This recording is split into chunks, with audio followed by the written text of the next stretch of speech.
नमस्कार, आप देख रहे हैं हॉर्नबिल टीवी और मैं हूं आपके साथ निशि भाटिया। बुलेटिन की शुरुआत करेंगे उत्तराखंड से कुछ खास खबरों के साथ। प्रदेश में कल से अक्षय तृतीया के दिन गंगोत्री और यमुनोत्री मंदिर की कपाट खुलते ही चारधाम यात्रा की शुरुआत हो गई है।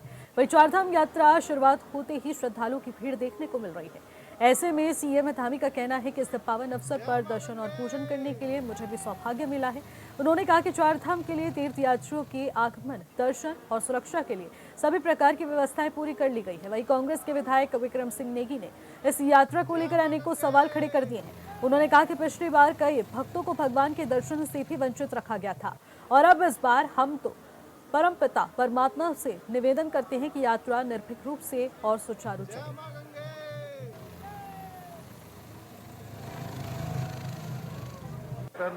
के अवसर पर मैं भी दर्शन और पूजन करने का मुझे भी सौभाग्य मिला है। मैं देश भर से आने वाले तीर्थयात्रियों को, श्रद्धालुओं को, सभी को मैं कहना चाहता हूँ कि पूरी तरह से हम चार धामों पर लोगों की आवभगत के लिए, उनके दर्शन पूजन के लिए सभी प्रकार की व्यवस्थाएं की गई हैं। उनकी यात्रा अच्छी हो, कोई परेशानी न हो, सबकी सुरक्षा हमारे लिए बहुत हमारी सर्वोच्च प्राथमिकता है। इसके साथ साथ यात्रा में कोई व्यवधान ना आए और बिना विघ्न बाधा के जो तीर्थयात्री हैं, श्रद्धालुओं की यात्रा संपन्न हो, उसके निमित्त मैं स्वयं लगातार मॉनिटरिंग कर रहा हूँ। हमारे सभी विभाग उस पर काम कर रहे हैं। देखिए, चार धाम यात्रा के हर साल जो शुभ अवसर, शुभ तिथि होती है, उस अवसर पर ये शुरुआत होती है। देखना यह है कि जो पिछली बार का अनुभव है, इन्होंने ऑनलाइन रजिस्ट्रेशन किए, लोगों ने घर बैठ के कर दिए, उतने यात्री आए नहीं। चाहे आपका transporter, GMO, TGMO, private taxi वाला और जितने होटल वाले लोग, वो सब परेशान रहे। लोगों ने लोन लेकर कहीं रंग रोगन किया, कहीं गाड़ियों के फिटनेस की, कहीं गाड़ियों को ठीक किया, कहीं टायर बदला, लेकिन उनको इतना काम ही नहीं मिला। ऑफलाइन रजिस्ट्रेशन बंद कर दिया और देहरादून, ऋषिकेश में 20-20, 30-30 दिन लोग रुकने के बाद वापस गए, उन्हें भगवान के दर्शन से भी वंचित कर दिया। परमपिता परमात्मा से निवेदन करेंगे कि यात्रा निर्भीक रूप से और सुचारू चले, जिससे यहाँ के लोग जो इंतजार करते हैं चार धाम यात्रा खुलेगी और लोगों के जो कारोबार हैं, जो यात्री आए, उनको सुविधाएं दे सके, वो भगवान का दर्शन कर सके। हम निवेदन करते हैं कि निर्भीक रूप से यात्रा का संचालन हो। देश में वक्फ बोर्ड संशोधन बिल को मंजूरी मिल चुकी है और ऐसे में बिल पास होने के बाद बीजेपी वक्फ सुधार जन जागरण अभियान चला रही है, जिसके तहत प्रमुख समाजसेवी और इस्लामिक विद्वान डॉक्टर शालिन अली ने प्रेस वार्ता करी और साथ ही साथ संशोधन को सभी मुसलमानों के हितकारी बताया। साथ ही उन्होंने कहा कि संशोधन के बाद वक्फ बोर्ड में पारदर्शिता देखने को मिलेगी, जिससे देश का विकास होगा।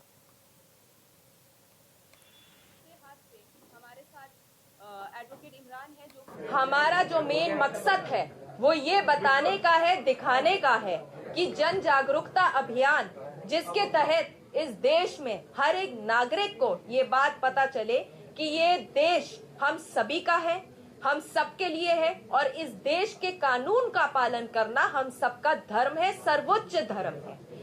वक्फ संशोधन कानून के खिलाफ बहुत से ऐसे लोग खड़े हैं जो कि अपनी चोरी को छुपाने के लिए, इस कौम को आगे बढ़ने ना देने के लिए एक आखिरी कोशिश कर रही है। उनके खिलाफ हम खड़े हैं।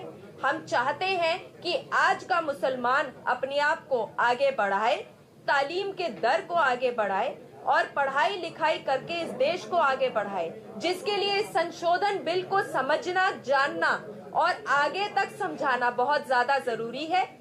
इस संशोधन बिल से मुसलमानों का मुस्तकबिल बेहतर होगा, तालीम की दर बढ़ेगी, साथ ही साथ में जो लैंड माफिया है उन लोगों के खिलाफ एक जंग और मुहिम जारी हो जाएगी, जिसमें प्रशासनिक तौर से भी हमारे साथ में मदद होगी, कौम को बढ़ाने के लिए, देश को बढ़ाने के लिए। खबरों में आगे बढ़ेंगे। श्रीनगर गढ़वाल बता दें एलयूसीसी के पीड़ित उपभोक्ताओं ने कीर्तिनगर मोटर पुल पर प्रदर्शन किया है। महिलाओं के नेतृत्व में हुए इस प्रदर्शन में बता दें जमा राशि की वापसी की मांग उठाई गई। बता दें प्रदर्शनकारी कीर्तिनगर तहसील की और शांतिपूर्ण रैली कर यहां पर जा रही थी, लेकिन पुलिस ने उन्हें पुल पर ही रोक दिया। इस पर महिलाएं 1.5 घंटे तक पुल पर धरने पर बैठी रही। मौके पर महिलाओं ने प्रशासन के खिलाफ नारेबाजी के साथ ही तहसीलदार को सीएम के नाम ज्ञापन भी सौंपा।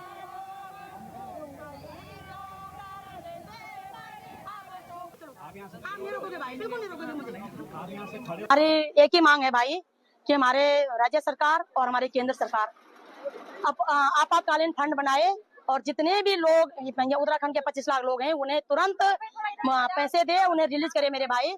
और यात्रा की जहां तक बात है, यदि इस देश की माँ बहन बेटियों के साथ न्याय नहीं होगा, मान सम्मान नहीं होगा, उनकी सुरक्षा नहीं होगी, तो फिर आप ही स्वयं सोचिएगा कि धाम और धर्म की बात करना माँ बहन बेटियों के लिए एकमात्र छलावा है। और इस देश की महिलाओं को यूज एंड थ्रो किया गया है। इन्हें पहले वोटों से ये पद करने बैठ जाते हैं, नोट थे 2-3 खून बचने के पैसे थे उनको भी ठग के ले गए। आज इन्होंने हमें कोयलतार रोड पे बैठने के लिए मजबूर कर दिया है भाई। ये पूरे केंद्र सरकार, राज्य सरकार पे मैं मातृशक्ति की ओर से लानत भेजती हूँ और यहाँ से इस मंच के माध्यम से कहना चाहूंगी कि अब जो पितृसत्ता के दिमाग का जो भ्रष्टाचार, अत्याचार, आतंकवाद जो भी है, जो हो रहे हैं पूरे देश में, वो नहीं चलेगा। मातृशक्ति इस मंच के माध्यम से पूरे देश में ममता फैलाएगी और अपनी ममता से इस देश को सिंचेगी मेरे भाई। हमने तो फिलहाल यात्रियों को हम आगे जा रहे थे भाई, कीर्तिनगर के हमारे प्रशासन ने हमें रोका है। हमने पहले कहा था कि भाई हम किसी को परेशान नहीं करेंगे, जानबूझकर कीर्तिनगर प्रशासन हमें यहाँ पे रोका है तो हमें यहाँ पे बैठना पड़ा। ये है इज्जत, ये है इज्जत उत्तराखंड के शासन प्रशासन के नजरों में, उत्तराखंड की माँ बहन बेटियों की और केंद्र सरकार के शासन प्रशासन की नजरों में हमारे उत्तराखंड मतलब बेटी बचाओ बेटी पढ़ाओ, यही है। इसी खबर पर ज्यादा जानकारी के साथ जय ममगई हमारे संवाददाता हमारे साथ सीधे फोन लाइन के जरिए जुड़ चुके हैं। जय, जिस तरीके से देखने को मिल रहा है एलयूसीसी को लेकर लगातार यहाँ पर प्रदर्शन जारी है, उपभोक्ता लगातार प्रदर्शन कर रहे हैं, लेकिन जो इस बार प्रदर्शन हुआ इसका क्या कुछ हल निकल पाया है?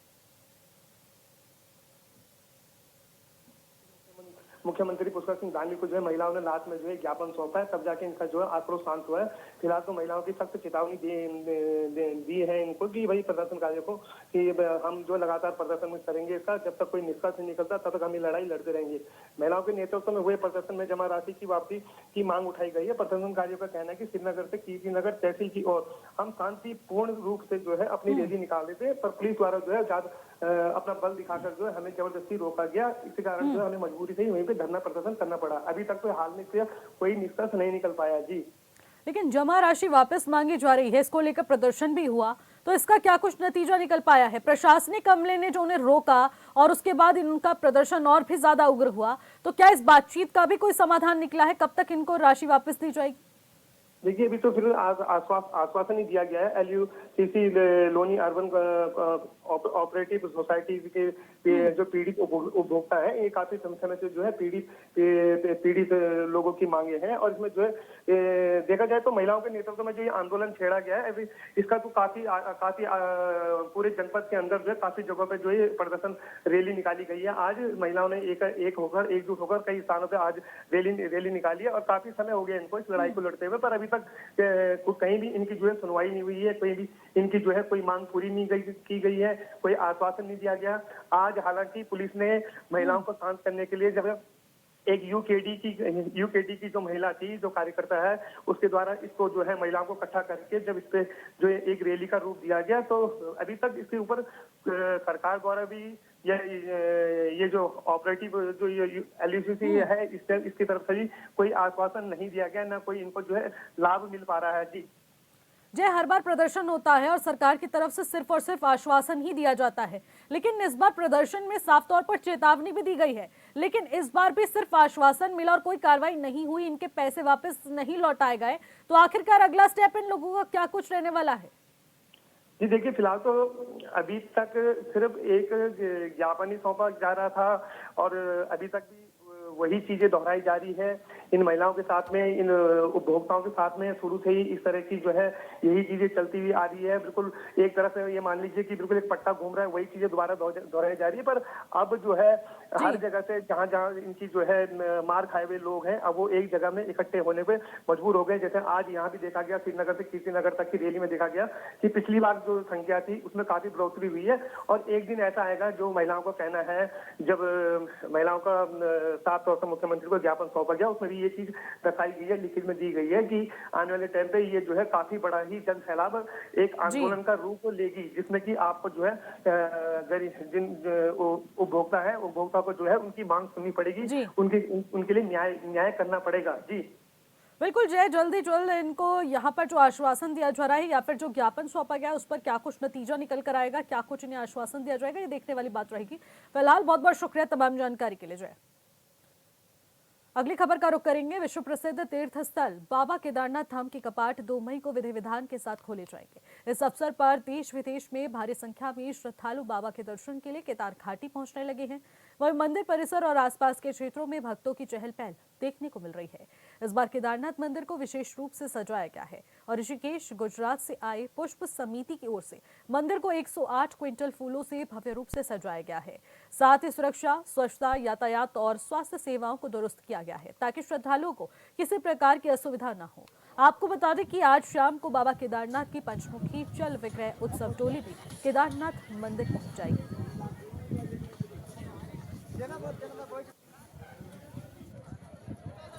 हम ऋषिकेश पुष्प सेवा समिति से हैं और एक व्यास जी गुजरात से हैं। हम दोनों साथ मिलकर इस भगवान के मंदिर को सजा रहे हैं। और अगर हम दोनों के फूलों की बात करी जाए तो हम दोनों एक साथ 108 कुंटल फूल मिलाकर भगवान के मंदिर को सजा रहे हैं। यहाँ बहुत सुंदर व्यवस्था करी गई है सरकार द्वारा, धामी जी सरकार द्वारा। बहुत सफाई की बहुत ज़्यादा ध्यान रखा जा रहा है। आप पीछे देखेंगे तो लगातार देखिए सफाई कर्मचारी हमारे जितने भी हैं सब लगातार सफाई का बहुत ज़्यादा ध्यान रखते हैं। मैं महाराष्ट्र से हूँ, पुणे से, और मैं अब तक 7,000 किलोमीटर ट्रैवल किया मैंने। 6,000 किलोमीटर साइकिल से किया, 1,000 किलोमीटर ट्रैवल करके बाइक की अच्छी करके लिफ्ट लेके। कैसा उत्साह दिख रहा है बाबा केदार के कपाट? अरे यार उत्साह तो पूछो मत, अभी इतना मतलब अच्छा लग रहा है यहाँ का, इतना प्रसन्न वातावरण यहाँ पे। मैं बहुत दिनों से, बचपन से मेरा सपना था कि यहाँ पे आऊँ, दर्शन करूँ केदार बाबा के, और वो समय अभी आया है। मैंने बहुत स्ट्रगल किया है ज़िंदगी में, बहुत ही ज़्यादा स्ट्रगल किया है, और मैं एक हाथ लेकर यहाँ पे आया हूँ, बहुत ही मतलब स्ट्रगल करके। जो लोग कहते हैं ना कि ज़िंदगी से बहुत परेशान हो, डिमोटिवेट होते लोग, और उनको एक ही बात कहना चाहता हूँ, भाई मैं एक हाथ लेकर यहाँ तक आ सकता हूँ तो आप क्यों ना आ सकते? आप भी आ जाओ, बाबा के दर्शन करो। केदारनाथ, गंगोत्री, यमुनोत्री पूरा में करने वाला हो, आप भी करो, दर्शन लो, यात्रा सफल करो। एक दिवसीय दौरे पर मुख्य वन संरक्षक और जिले के फायर नोडल अधिकारी संजीव बता दें कि चतुर्वेदी चंपावत पहुंचे। ऐसे में जिले के विभिन्न स्थानों का स्थलीय निरीक्षण किया गया। इस दौरान उन्होंने कहा कि सभी अधिकारी व कर्मचारियों को जंगलों में आग से बचने को लेकर आवश्यक दिशा निर्देश जारी किए गए हैं। उन्होंने कहा वन अग्नि से निपटने में सभी अधिकारियों और कर्मचारियों की अहम भूमिका रहती है और जिले में वन अग्नि से निपटने के लिए भी विभाग की ओर से सभी तैयारियां पूरी कर ली गई हैं। इससे पहले उन्होंने सभी अधिकारियों के साथ बैठक कर फायर सीजन के दौरान वन अग्नि की घटनाओं को रोकने पर भी जोर देते हुए बातचीत की है। साथ ही उन्होंने कहा कि वन अग्नि को रोकने के लिए ग्रामीणों को जागरूक करने के साथ ही विभागीय कार्रवाई भी लगातार जारी रहे।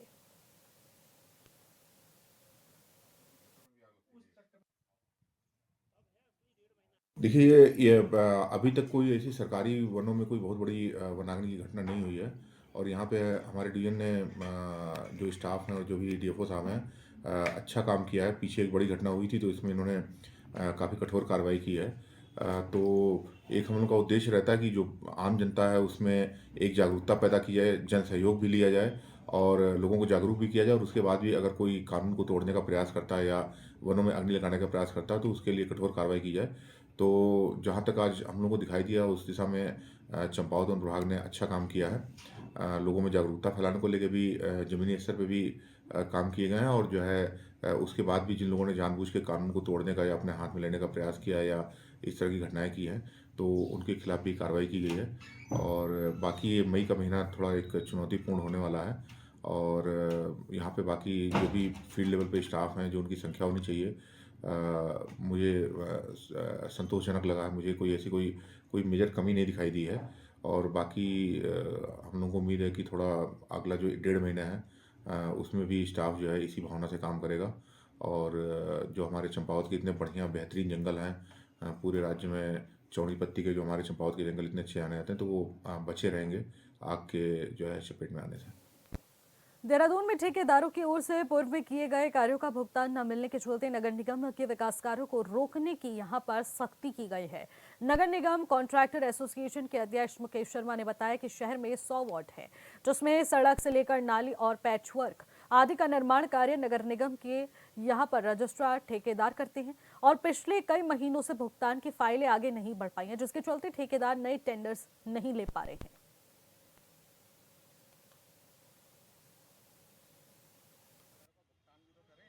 ये अब ऐसा है, विभाग द्वारा जो हमें ज्ञात है, और नए जो मेंबर चुन के आए या नया बोर्ड चुन के आया, उनके द्वारा क्या कहते हैं प्रस्ताव पे वो बनाना क्या कहते हैं विकास कार्य के जो प्रस्ताव लिए गए हैं और उस पर एस्टीमेट बना दिए गए हैं। हो सकता है 15 मई के आसपास टेंडर भी लग जाए, लेकिन मेरा ये कहना है ठेकेदार टेंडर लेने में तभी तो सक्षम होगा जब उसका कोई भुगतान किया जाएगा। पिछले 15-20 फरवरी के बाद 30 अप्रैल तक किसी भी PWD सेक्शन के ठेकेदार का एक भी रुपये का भुगतान नहीं किया गया। ऐसे कैसे काम जो कल ठेकेदार के लिए टेंडर कॉल कर देंगे, ठेकेदार को FD के लिए पैसे भी चाहिए, टेंडर के लिए भी पैसे चाहिए। अब भुगतान नहीं होगा तो कहाँ से व्यवस्था करेगा इन चीज़ों के लिए? भाई विभाग अगर काम कराना चाहता है, ठेकेदारों को सपोर्ट चाहता है, तो ठेकेदार को सपोर्ट भी तो करना पड़ेगा विभाग को। बिना भुगतान के तो कोई चले, पैसे का काम तो पैसे से चलता है ना। काम करा लो, एडवांस भी कर देते हैं ठेकेदार जी के कहने से, लेकिन उसके बाद भुगतान के लिए एस्टीमेट नहीं बन रहा है या भुगतान नहीं करा जा रहा है, ये तो विभाग को देखना चाहिए। विभाग के अधिकारियों को सबसे ज़्यादा तो ये स्थिति हमारे अकाउंट सेक्शन की खराब है। MNA के यहाँ से 22 लेवल से फाइल हो जाती है, वहाँ चेक ही नहीं बनते, कम से कम 15-20 कभी वो कहते हैं ट्रेजरी का बहाना करते हैं, ट्रेजरी से पेमेंट नहीं हो रही है, ट्रेजरी का क्या कहते हैं वेबसाइट नहीं चल रही है। तो ये तो चीज़ें विभाग को देखनी चाहिए। इनका काम, ठेकेदार का काम तो ठेकेदार का काम तो साइड पे काम कराना और उसका समय पे काम पूर्ण करने के बाद उसका समय पे भुगतान विभाग का काम है, विभाग उसको समय पे उसका भुगतान कर दे। उत्तराखंड हाईकोर्ट ने ऋषिकेश में रामझूला स्वर्ग आश्रम के पास 40 दुकानों के अतिक्रमण हटाए जाने के संबंधित बता दें कि रिव्यू पिटीशन पर सुनवाई की है। इस दौरान कोर्ट में वीडियो कॉन्फ्रेंसिंग से जुड़े मुख्य सचिव आनंद वर्धन ने कोर्ट को बताया कि राज्य में सार्वजनिक परिसर में अतिक्रमण से संबंधित मामलों में जिनका भी P एक्ट में निस्तारण हो गया है, उन पर भी अतिक्रमण को ध्वस्त करने के लिए निर्देश सभी जिलाधिकारी को दिए जाएंगे। वहीं याचिकाकर्ता के अनुसार दुकान संचालकों ने बताया कि उन्हें ये स्थान भारत साधु समाज पर लीज ने दिया है। ऐसे में उनका ये कहना है कि इससे उनके पास कोई रिकॉर्ड नहीं है।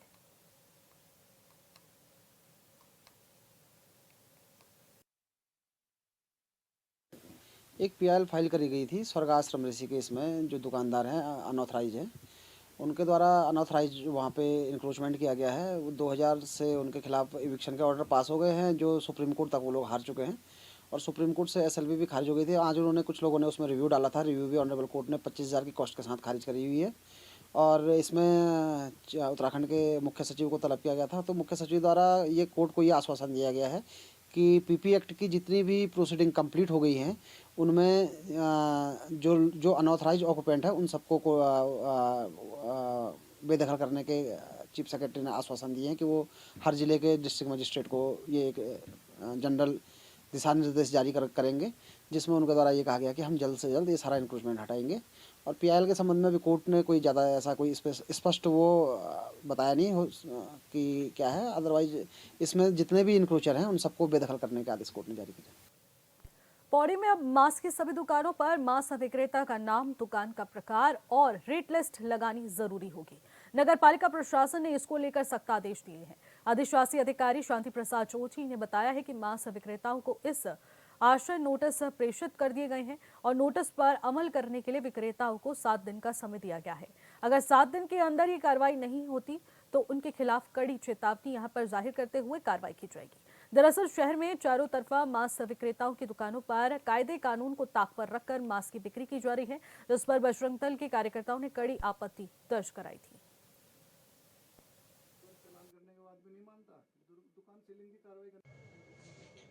नगर पालिका पौड़ी में हमारी लगभग 25 या 26 दुकानें मांस विक्रय की हैं। यहाँ पर मांस का विक्रय किया जाता है और ज़्यादातर यहाँ पर मछली, मुर्गा और बकरे का ही विक्रय है। हमारे संज्ञान में ये आया था कि कुछ भावनाएं भी आहत हो रही हैं, कुछ रेट लिस्ट और गंदगी सफाई का कंट्रोल तो हम कर रहे हैं, लेकिन जैसे हलाल और झटका और दुकानदारों के नाम थे, इस विषय पर भी बाज़ार में कुछ प्रतिनिधि मंडलों द्वारा इसमें आपत्ति की गई थी। उसको देखते हुए इसका सर्वे करा गया और वास्तव में सत्यता पाई है, और जितने भी हमारे मांस विक्रेता वाले दुकानदार हैं सबको हमारे द्वारा नोटिस जारी दिए गए हैं कि 7 दिन के भीतर वो ये व्यवस्थाएं पूर्ण करें, अन्यथा उनके खिलाफ चालानी कार्रवाई जाएगी, और यदि निरंतरता रहती है ऐसी अनियमितताओं की तो दुकान सीलिंग की कार्रवाई भी की जाए। रुड़की के आईआईटी में किसानों के लिए खास ई ट्रैक्टर और ई टिलर का लाइव प्रदर्शन किया गया, जहां पर आसपास के 100 से ज्यादा किसान शामिल हुए हैं। आपको बता दें कि प्रदर्शन भारत सरकार के विज्ञान और प्रौद्योगिकी मंत्रालय की ओर से चलाए जा रहे राष्ट्रव्यापी रोड शो का हिस्सा रहा है, जिसका उद्देश्य किसानों को स्वच्छ और सस्ते और पहाड़ी क्षेत्रों के अनुकूल मशीनीकरण विकल्प यहां देने को लेकर है। वहीं कार्यक्रम में आईआईटी रुड़की के निदेशक प्रोफेसर कमल किशोर पंत मुख्य अतिथि के रूप में उपस्थित रहे।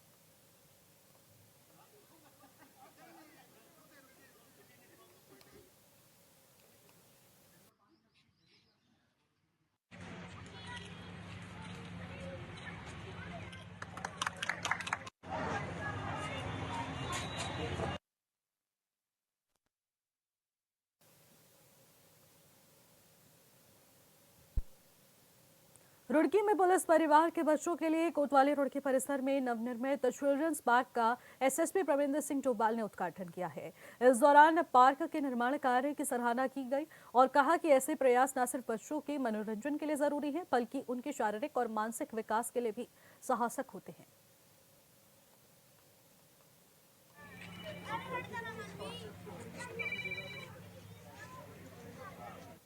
लोहाघाट में 11वें अंतर्राष्ट्रीय योग दिवस के कार्यक्रमों का शुभारंभ किया गया है। इस अवसर पर नगर पालिका अध्यक्ष गोविंद वर्मा ने आयुर्वेदिक और यूनानी विभाग की ओर से जिला योजना को लेकर निर्मित योग हॉल का शुभारंभ किया। इस मौके पर चेयरमैन वर्मा ने योग और प्राणायाम को लेकर वैश्विक स्तर पर ले जाने के लिए प्रधानमंत्री नरेंद्र मोदी का क्षेत्र के हजारों लोगों की ओर से धन्यवाद ज्ञापित किया है। तो वही उन्होंने नगर क्षेत्र में योगा हॉल की कमी को पूरा करने के लिए जिलाधिकारी बता दें नवनीत पांठी के प्रति भी आभार जताया है। इसके अलावा मुख्य अतिथि ने जिले में योग और प्राणायाम को घर घर तक पहुंचाने के लिए अभियान की सराहना की। उन्होंने कहा कि नगर पालिका इस कार्य में पूरा सहयोग करेगी।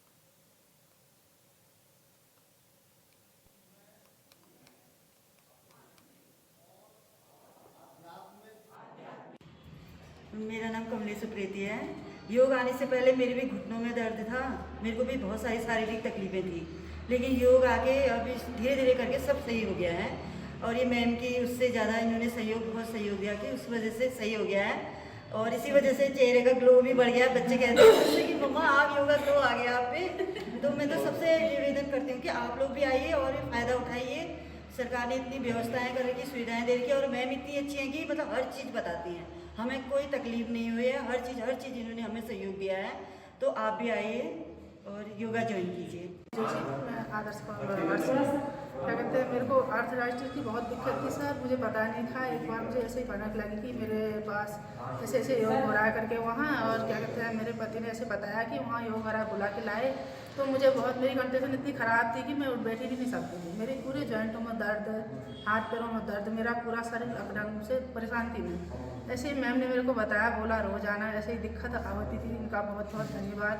मेरा शरीर इतना लचीलापन आ गया कि मैं योग में जैसे नहीं भी आ सकती हूँ तो मजबूरी से आती भी हूँ, तो यहाँ योग करके मेरे को बहुत फ़ायदा है। मेरे हाथ पैरों में इतना जकड़न था कि मेरी उंगलियाँ मूवमेंट नहीं कर पाती थी। मैं पूरा शरीर मतलब कंधा मेरा पीछे से ऐसे झुक गया था। यहाँ मैम ने मेरे को हाथ पकड़ के और मेरे हाथ पैरों में मतलब ऐसे करो करके इतना योग कराया कि आज मैं इस स्थिति में खड़ी हो पा रही हूँ। यहाँ पर मेरे को 10 साल से योगा मतलब परेशानी इतनी थी कि मैं दवाई खा के पूरे एम्स ऑल इंडिया मेडिकल में मेरा इलाज चला था। आप सर के पास भी आई थी, मैंने बहुत दवाइयाँ खाई थी। मैम के उससे मैं इनका बहुत बहुत धन्यवाद करती हूँ। इनके उससे मेरा ये जीवन थोड़ा ठीक हो रहा है सर। जो 21 जून को अंतर्राष्ट्रीय योगा दिवस की तैयारी अभी से शुरू हो गई है। मैं माननीय प्रधानमंत्री नरेंद्र मोदी जी को और पुष्कर सिंह धामी जी को धन्यवाद करना चाहूँगा, जिस प्रकार से एक आम जनमानस के स्वास्थ्य के लिए आप इतना रात दिन लगे रहते हैं। अगर लगातार अपनी दिनचर्या में लोग योगा को शामिल कर दें तो बहुत सारी बीमारियां हैं, उन बीमारियों का निवारण स्वतः ही हो जाएगा। और कोई भी दवाई लेने की आवश्यकता नहीं पड़ेगी।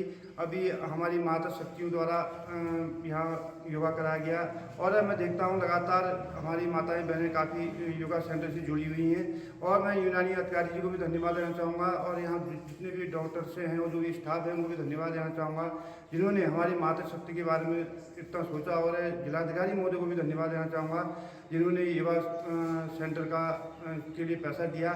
और मैं पुनः समस्त माता शक्ति को धन्यवाद करना चाहूँगा जिस प्रकार से आप पूरे लोहागढ़ नगर को जागरूक करते हुए एक योगा के माध्यम से और अन्य मंचों के माध्यम से जिस प्रकार आप जागरूक कर रही हैं, इसी प्रकार लगातार लगी रही तो एक दिन हमारा पूरा लोहागढ़ नगर के साथ साथ ग्रामीण क्षेत्र भी योगा से जुड़ेगा। नाम निर्मला ओली है, मैं यहाँ योग से जुड़ी हूँ।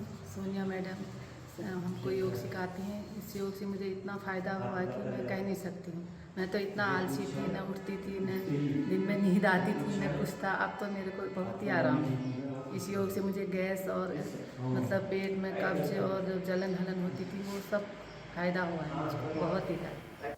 फिलहाल इस बुलेटिन में मेरे साथ बस इतना ही। आप देखते रहिए हॉर्नबिल टीवी। नमस्कार।